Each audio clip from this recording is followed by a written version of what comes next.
In my past, I've had many days where I sat in front of my computer, staring at my DAW, wondering what the hell I was going to produce, or would just give up on a song after getting sick of it, second guessing if it was even a good idea. I decided to drop it and find an easier activity like scrolling on my phone, watching other producers announcing new releases every month, wondering how they managed to release so much music.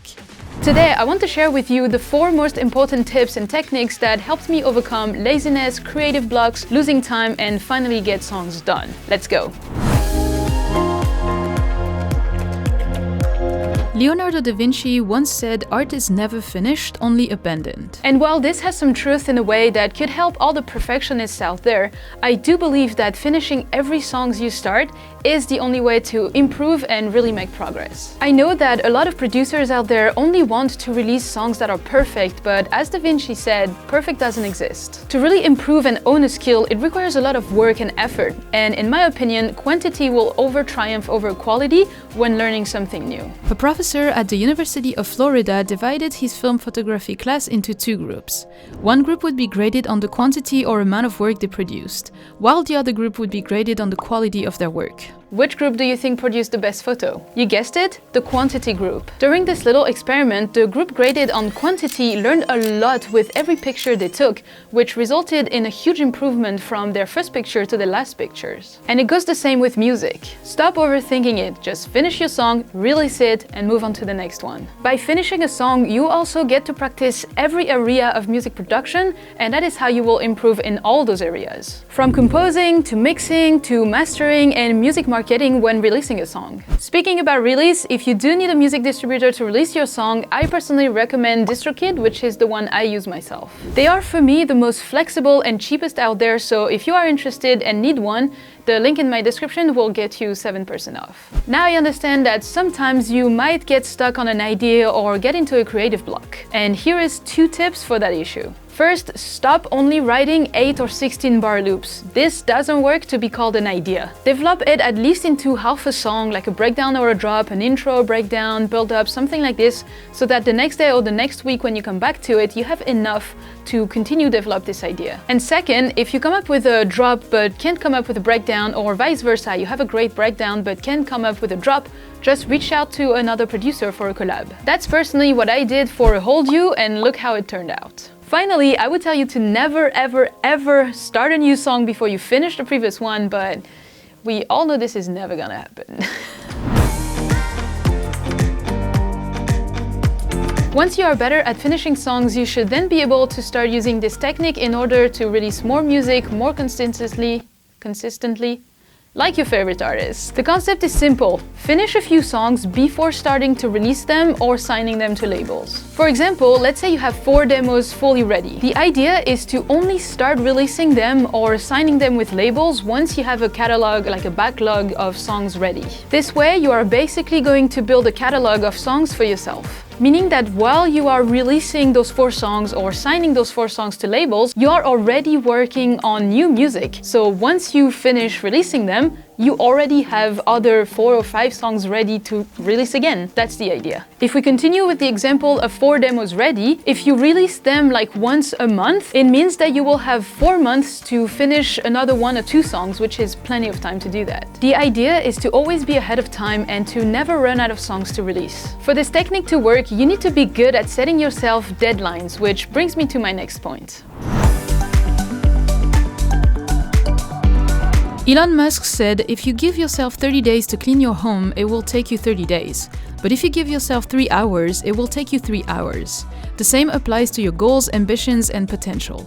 I mean, this is so true. We are becoming so lazy these days that at the end of the day, if you really want something, you gotta push yourself to do it because no one else is gonna do it for you. And I don't know you, but I feel like every time I finally get to a task or finish something, I realized that it wasn't that hard. So to motivate myself and keep me on track, I really like to set myself some deadlines, otherwise I would just continue procrastinate until the end of the month. For example, in my case, I like to aim to finish 1 song per month. 1 month is a long time, too much time, and I could just wait until the end of the month and just do a song in like the last week just to say I've done it. But it doesn't work like this. So to achieve my goal and stay on time, I separate the month in 4 different weeks. The first week is going to be focused on the idea and the composition position where I aim to have at least half a song done. Then the second week I work onto the arrangement to take it into a full song. The third week is then focused on the mixing and getting feedback from other producers, while the fourth week is focused on doing the last little notes and the final mastering. If you like this plan and feel like you would benefit from following such deadlines, it is actually part of my ebook 1 Year to Master Music Production. In this ebook, I literally have a 12-month, month-by-month plan laid out for you to just follow. This is part of the month 2 program, and in month 8 we actually take it further to finish 3 songs in 1 month. I will leave a link in the description if you want to learn more about it and grab a copy for yourself.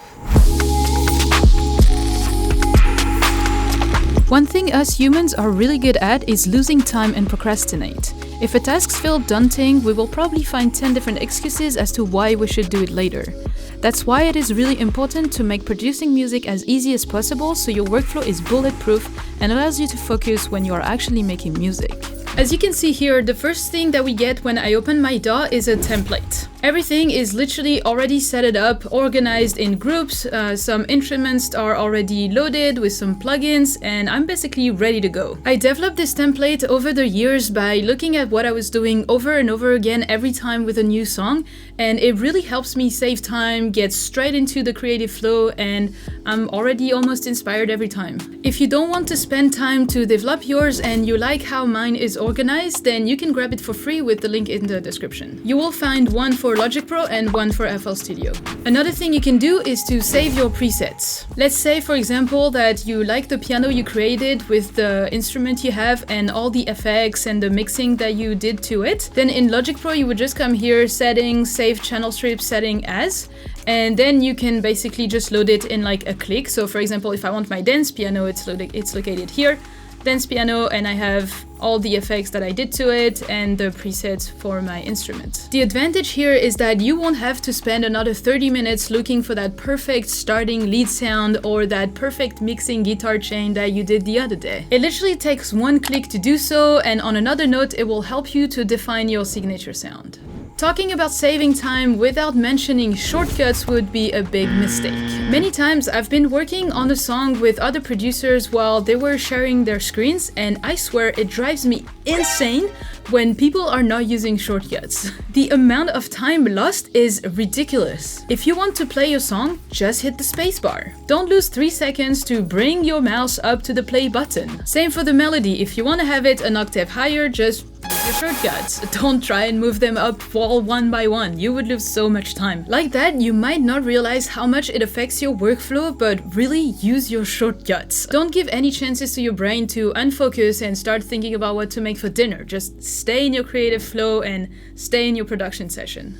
Last but not least, and probably one of the most important in my opinion, is to have a to-do list before your session. If you decide to work on a song tonight, but you don't really have any idea of what to do to keep improving it, you might just sit down for 30 minutes before actually making some progress. Instead, before starting, have a to-do list like mine that I have here, for example, of things that I know I want to do on the song to improve it. This way, I don't lose any time, and if you're someone like me who has a full-time job or studies, this way you're way more efficient and your production session, how little it might be, will be very useful and productive.